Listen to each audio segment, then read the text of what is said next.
자기야, 여기야, 여기. 아유, 왜 입구에 나와 있어?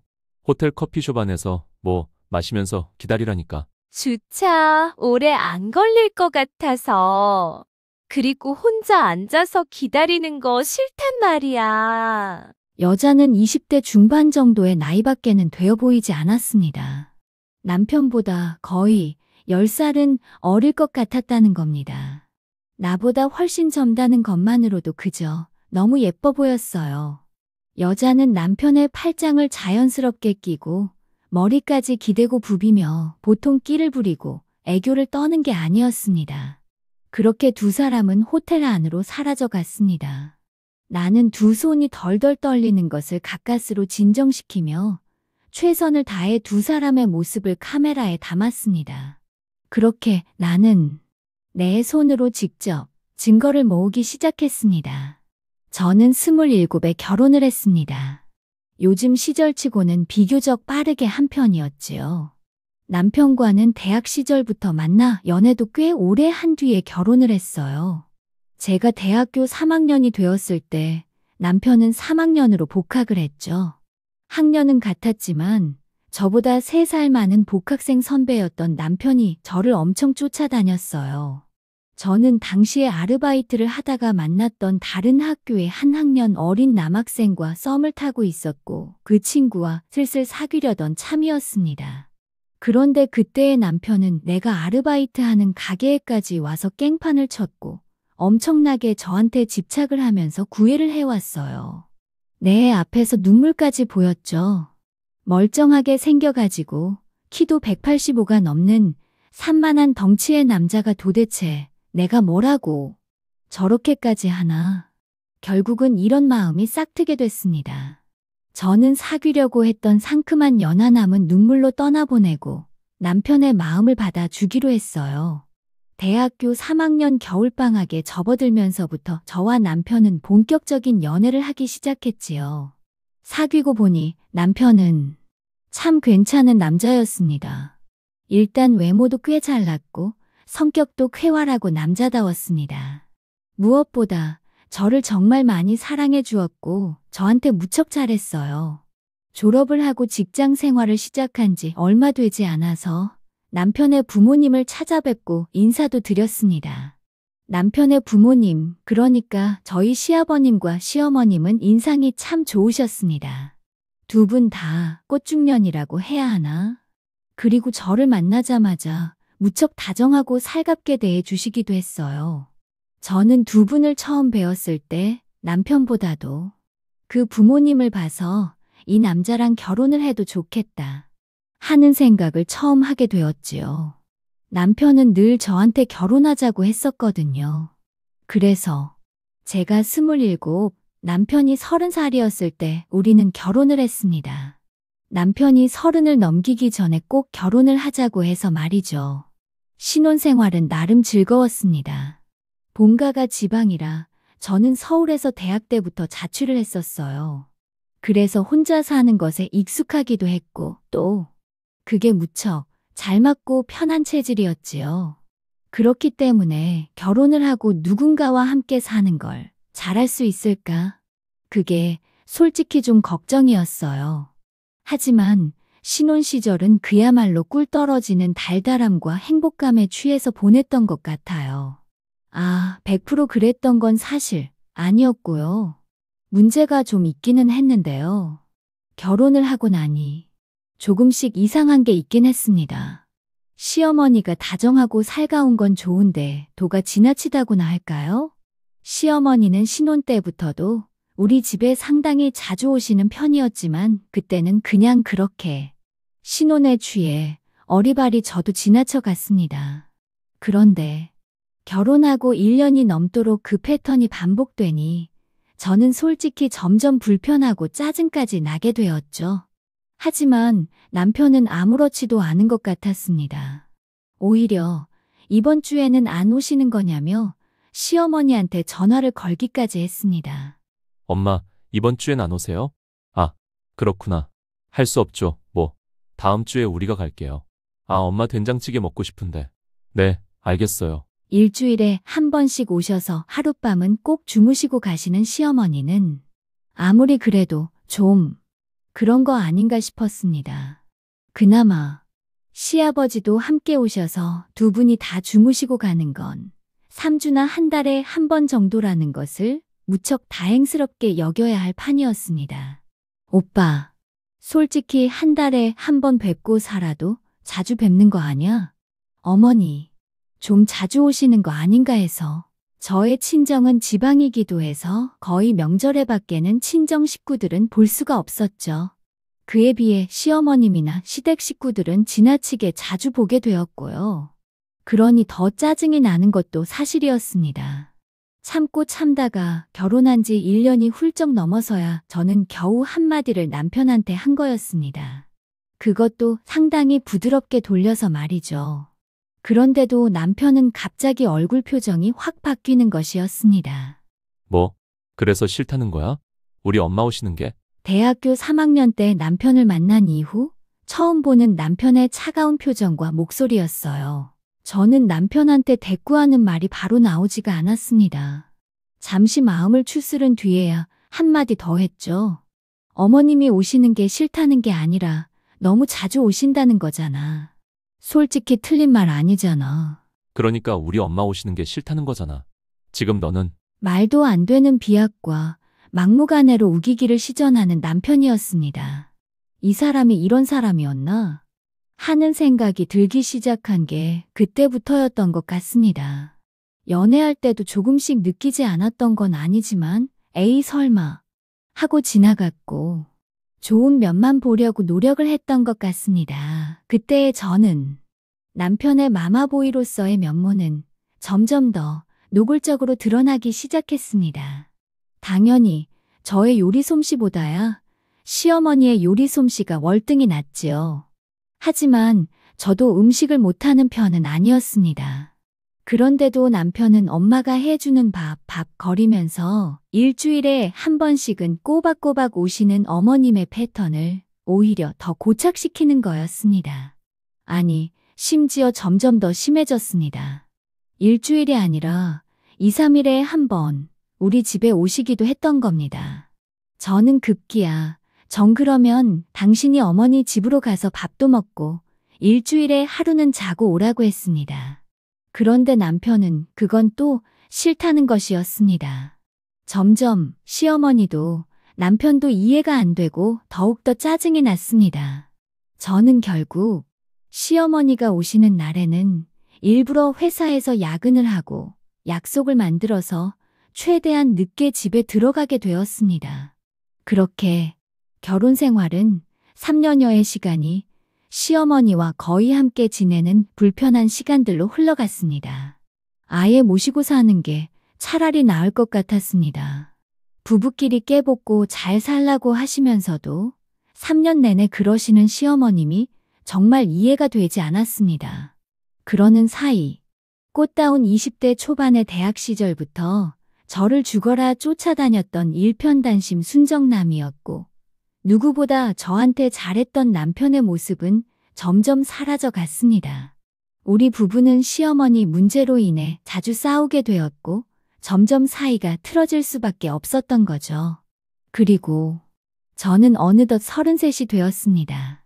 남편은 36이 되었고요. 우리가 결혼한 지도 6년이 지나버린 겁니다. 그 즈음에는 시어머니도 그렇게까지 자주는 안 오시게 되었습니다. 한 달에 한 번 정도로 횟수를 줄이셨죠.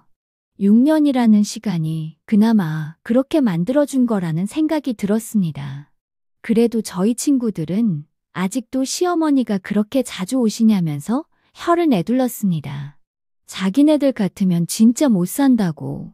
그런 것도 다 이혼 사유라고 하면서 저는 그래도 일주일이나 2, 3일이 아니라 한 달에 한 번 오시는 게 어디냐면서 허허롭게 웃고 말았습니다. 하지만 저의 고통이 줄어든 것은 아니었습니다. 결혼한 지 6년이 되도록 아이가 없었기 때문이었죠. 그 원인이 저에게 있는 것이 아니었습니다. 남편에게 살짝 문제가 있었습니다. 저는 고통스러운 시험과 나기까지 몇 번을 시도하며 노력했지만 계속 실패만 반복되었습니다. 그런데도 시어머니는 마치 나한테 100% 문제가 있어서 그런 것처럼 저를 구박하기 시작했습니다. 자기 아들한테 하자가 있다는 걸 뻔히 알면서도 말이죠. 내가, 너희들 빨리 아이 생기라고 너네 집에도 이젠 자주 안 가는데 어쩌자고 그렇게 아이가 안 생긴다니? 응? 아휴, 나는 언제 남들처럼 손주 안아 보냐고. 그렇습니다. 그나마 한 달에 한 번 우리 집에 오시는 게 손주 빨리 낳으라고 그러시는 거였답니다. 저는 갈수록 죽을 맛이었습니다. 조금 빈도가 줄어들었다고는 해도 시어머니는 여전히 자주 우리 집에 오시지. 남편과의 사이는 점점 안 좋아지지. 임신이 안 되어 받는 스트레스는 또 말도 못하지.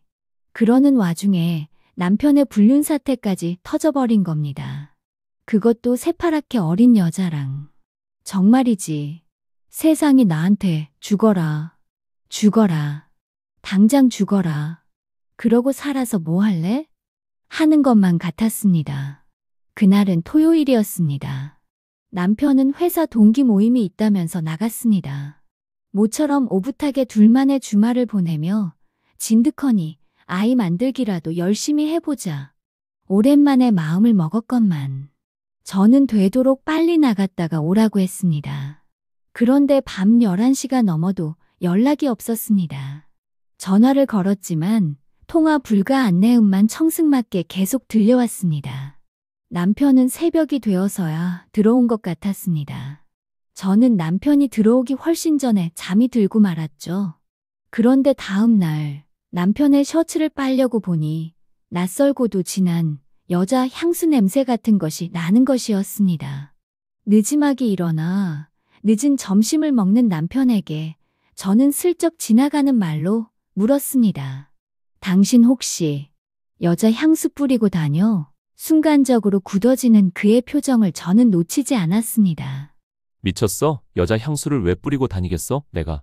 그거 그냥 동기 중 한 명이 안기면서 장난 좀 친 거야. 그 대답이 너무나도 어색했죠. 저의 감은 틀리지 않았습니다. 그리고 저는 너무 어이없고도 황당하게 그 분노스럽고 슬프기 짝이 없는 감을 확인해야만 했습니다. 며칠 후 남편이 오늘도 야근이라며 늦게까지 안 오던 날 우리 집에 오신 시어머니가 떨어뜨린 사진 한 장을 저는 주었습니다. 호텔 로비에서 남편이 한 여자와 웃으며 손을 잡고 있는 모습이 담긴 사진이었습니다. 저는 부들부들 떨며 시어머니에게 물었습니다. 어머니, 이게 뭐죠? 그런데 시어머니의 반응이 더 기가 막혔습니다. 시어머니는 아주 태연하게 말했습니다. 아, 그거? 그 아가씨 참 예쁘더라. 우리 민우랑 잘 어울리던데? 나는 귀를 의심했습니다. 어머님, 무슨 말씀이세요? 이 사람, 오빠는 유부남이에요. 제 남편이라고요. 시어머니는 외려 저를 똑바로 보면서 너무도 당당하게 말했습니다. 남편 대접을 제대로 하길 해. 아이를 제대로 낳기를 해. 네가 그 모양이니까 민우가 다른 여자를 만나지. 게다가 그 아이 아주 돈도 많은 집 딸인가 보더라. 그렇지 않아도 낸 너한테 말하려고 했다. 이쯤에서 민우랑 헤어지는 게 낫지 않겠니? 저는 순간 심장이 쿵 하고 땅으로 떨어지고 피가 거꾸로 솟는 듯 했습니다. 시어머니는 애초에 변명이라도 해볼 생각조차 없었습니다. 남편의 불륜을 알고도 오히려 부추기고 있었던 겁니다. 저는 시어머니에게 오늘은 이만 돌아가 달라고 했습니다. 지나치게 조용하고 차분하게. 시어머니는 그날만은 순순히 돌아갔습니다. 저는 그때 시어머니가 떨어뜨린 사진은 돌려드리지 않았습니다. 그리고 경찰인 친구에게 부탁해 서둘러서 좋은 이혼 변호사를 선임했고 증거들을 차근차근 모으기 시작했습니다. 남편한테 티도 안 내고 시어머니에게 더 이상 뭐라 하지도 않고 말이죠. 시어머니는 내가 충격을 받아 저런다며 일단 당분간 두고 보기로 한 것 같았고, 남편은 더 뻔뻔하게 아주 마음 편하게 불륜 행각을 이어갔습니다. 저는 스스로 발로 뛰며 남편의 그러한 불륜 행각들을 직접 카메라에 담기까지 했습니다. 남편과 불륜녀 사이에 오간 문자 캡처와 통화 녹음 같은 것들도 살뜰하게 모았습니다. 시어머니가 뻔뻔스럽게 이제 그만 이혼하라고 하면, 남편이 이혼하자고 하면 제가 울고불고 소리를 지르며 난리를 칠 거라고 남편과 시댁 식구들은 생각했을지도 모르지만 저는 전혀 울지 않았습니다. 단 한 방울의 눈물도 흘리지 않았어요. 대신 지나치게 고요하고 차분하게 모든 계획을 세우고 착착 진행했습니다. 변호사와 함께 상간녀 소송 준비까지 완벽하게 마쳤고, 남편의 명의로 된 재산과 시댁 회사의 지분 등등까지 몽땅 조사했습니다. 그리고 대망의 디데이에는 남편이 불륜녀와 그 짓을 하고 있는 호텔을 직접 덮쳤죠. 경찰인 친구까지 동원해서요. 여경인 저희 친구가 저와 동행해 그 호텔의 그 방에 지금 지명수 배범이 머물고 있다는 제보를 받았다고 했죠. 경찰 신분증까지 확인한 호텔 측 담당자는 어쩔 수 없이 마스터키로 남편이 묵고 있는 호텔 방의 문을 열 수 있도록 해주었고, 저는 득달같이 들이닥쳐 그 짓을 하다가 딱 걸린 남편과 불륜녀의 적나라한 현장을 카메라에 담았습니다.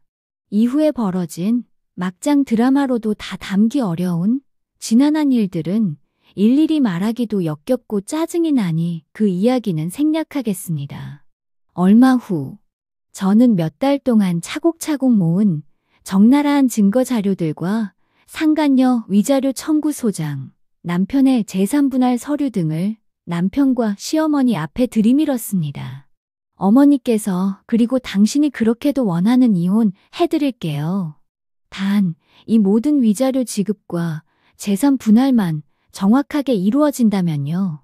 특히 이 아파트는 애초에 처음 살 때부터 우리 집에서 반 이상 돈을 냈고 그 대신 제 명의로 한 거 잘 아시죠? 어머니, 시어머니는 너무 기가 막히고 분하다는 듯 온몸을 부들부들 떨었습니다. 네가 어떻게, 어? 어떻게 이렇게까지 해? 이렇게까지라니요. 이렇게밖에 안 하는 제가 천사라던데요. 6개월 후 저는 모든 재산 분할을 정확히 마쳤고 위자료도 몽땅 받아냈습니다. 당연히 시원하게 이혼을 한 거죠. 그리고 그게 다가 아니었는데요. 남편 직장의 신입사원이었던 그 불륜녀와 남편의 불륜 사실은 회사에 대대적으로 알려지고 말았습니다. 남편과 그 새파랗게 어린 신입사원 불륜녀는 내가 다니는 회사와는 일종의 라이벌 관계를 형성하는 모 대기업에 다니고 있었는데요. 얼마 전에 그 회사 간부의 불륜 스캔들 때문에 난리가 났던 터라 남편과 그 여자의 불륜 사실이 더 뜨겁고 예민하게 그 회사를 강타했던 것 같아요. 둘 다 사실 회사에서 잘린 셈이 되어버렸죠. 게다가 알고 보니 그 젊은 여자는 그 회사 고위 임원의 딸인데 낙하산으로 그 회사에 입사한 거였다고 하네요. 겉으로 드러나진 않았겠지만 아름아름 알려진 낙하산이라는 사실만으로도 다른 신입사원들과 직원들의 공공의 적이 되었을 텐데 제 남편과의 불륜 사건까지 터졌으니 그 여자는 자신의 아버지 얼굴에도 보통 똥칠을 한 게 아닌 셈이 되어버렸고 집안 망신까지 거하게 시킨 꼴이 되고 말았어요. 딸의 사내 불륜도 불륜이지만 딸을 부정하게 낙하산으로 입사시킨 일까지 대놓고 밝혀지면서 그 아버지까지 회사를 나가게 됐다고 하더라고요. 그 여자는 불륜 한번 제대로 했다가 온 집안을 말아먹고 지아빠 인생까지 대차게 망쳐놓은 불꽃 효녀가 되었지요. 스스로 자기 인생을 망친 건 물론이고요. 요즘 세상에 딸의 낙하산 입사라는 불법을 저지른 그 아버지도 제정신은 아니었지만요. 바람결에 들려오는 소문에 의하면 제 전 남편도 여기저기서 온갖 개망신 톡톡히 당하고 심지어 고자라는 소문까지 퍼져서 인생 제대로 날아간 것 같더라고요. 아들의 불륜이고 자신의 며느리 괴롭힘이고 뭐고 대충 다 뭉개고 순하고 착해 빠진 며느리 구박하고 협박해서 아들과 이혼시키고 돈 많은 집에 더 어린 여자랑 두 번째 결혼을 시키려 했던 시어머니는 일이 너무나도 다른 방향으로만 커지며 틀어지자 급기야 쓰러지셨다고 하더라고요. 그야말로 뒷목 잡고 제대로 쓰러지셨대요. 지금까지도 병원에 입원 중이라고 하네요. 저는 회사를 일단은 그만뒀고요. 그 불륜 남녀와 임원이었다던 그 애비처럼 잘린 게 아니라 저 스스로 그만둔 거죠. 그리고 위자료며 뭐며 이혼하면서 받은 돈으로 작은 카페를 하나 차렸어요. 제가 커피를 워낙 좋아해서 바리스타 자격증도 따두었었거든요. 너무나도 좋았던 첫인상과는 달리 날이 갈수록 괴물로 변해갔던 시어머니와 마마보이에 의리는 지독하게도 없었던 전 남편한테 시달리는 동안 그런 거라도 해두었던 거죠. 퇴직금은 고스란히 저축했는데 조금 더 좋은 투자처도 알아보고 있는 중입니다. 경쾌하고 맑은 종소리와 함께 문이 열리고 손님이 카페에 들어올 때마다 저는 환한 미소로 손님들을 맞으면서 종종 생각하곤 해요. 나를 무너뜨린 건 당신들이었지만 나를 다시 세운 것도 당신들이야. 일단은 고마워. 그리고 평생 아주 괴롭고 힘들게 오래오래 살길 바라. 나는 아주 행복하고 즐겁게 오래오래 살 테니까. 그리고 다시는 당신들 볼 일은 없을 거야. 네, 저는 요즘 참 행복합니다. 얼마 만에 이렇게 마음 편하고 여유롭게 지내는 건지 모르겠어요. 6년의 결혼 생활 동안 아이가 없어서 고통스럽고 쓸쓸하기도 했지만 이렇게 이혼을 하고 보니 오히려 잘 된 일이었어요. 저의 친정 엄마와 친구들은 저보고 다시 시작하라고 해요. 아직 한창 젊은 나이인데 카페 사장님으로 일만 다시 시작하지 말고 연애도 다시 시작하라는 거죠. 그리고 정말 좋은 남자와 다시 결혼해서 예쁜 아이들 셋은 낳고 살라고 하네요. 그 마마보이 고자놈은 완벽하게 인생에서도 기억에서도 지우라고 합니다. 최고로 정말 좋은 시부모님도 만날 수 있을 거라는 덕담도 잊지 않네요. 좋은 말들, 축복의 언어들에 감사하며 열심히 카페 사장님으로 살아가고 있는데 어느 날 아주 신기하고 놀라운 일이 또 일어났어요. 날이 아주 좋은 어느 봄날 오후 저의 카페 문을 열고 들어온 이는 바로 그 친구였어요. 대학 때 썸 탔던 제 전 남편만 아니었으면 나랑 사귈 뻔했던 연하남. 여전히 상큼한 그 친구도 저도 얼마나 놀랐던지. 세상에, 서은수 맞지? 누나, 이게 대체 얼마만이야? 한준서, 그러게. 그나저나 어떻게 여길? 우리 부서 이쪽 동네 새 건물로 어제 이사 왔거든. 먼저 가본 동료가 여기 커피 맛있다고.